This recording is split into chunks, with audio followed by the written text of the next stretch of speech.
Hello friends, ఈరోజు మనము potato fry చేసుకుందాము.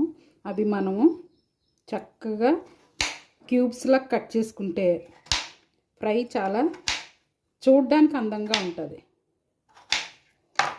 చూడండి, ఇలాంటి పీసెస్ కట్ చేసుకుని మనం ఫ్రై చేసుకున్నాం అనుకో చాలా బాగుంటుంది.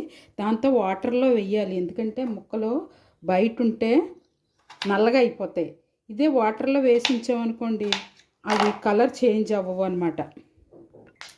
చూడండి, ఈ వాటర్లో ఉంచుకున్నాను కదా, అవి తీసి మనం చక్కగా ఆయిల్లో ఏమీ వేయకుండా, ఏ పదార్థాలు వేయద్దు, ఒక్కొక్క రావు వేసుకున్నాం.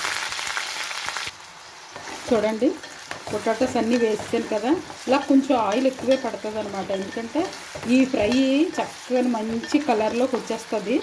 అలాగే మనం చారో పప్పుచారో దేనికో దానికి నంజుకు బాగుంటుంది అనమాట ఇలా చేసుకుంటే. ఇది పూర్తిగా అయ్యాక మీరు చూద్దరు. కానీ చూడండి, వేగిపోయాయి కదా పొటాటోస్. దాంట్లో కొంచెం ఆవాలు వేస్తున్నాను. తర్వాత చూడండి, వెల్లుల్లి కరివేపాకు.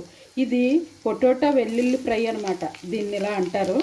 ఇవి మళ్ళీ చాలా చక్కగా వేపేసుకుందాం. చూడండి, నేను పొటాటోస్లో ఆయిల్ కూడా తీసేసాను. ఈ చూడండి, వెల్లుల్లిపాయ అది అన్నీ వేగిపోయి మనం కాస్త ఉప్పు, కారం, పచ్చికారం వేయాలండి. మామూలు కారం కాదు, మసాలా కారం కాదు, పచ్చికారం వేసి మనం దించేసుకోవడమే. చూడండి ఎంత పొడిగా వచ్చిందో. వేగిపోయాక ఆయిల్ తీసేసాను కదా, ఇప్పుడు ఇలాగ మనం సర్వ్ చేసుకోవచ్చు.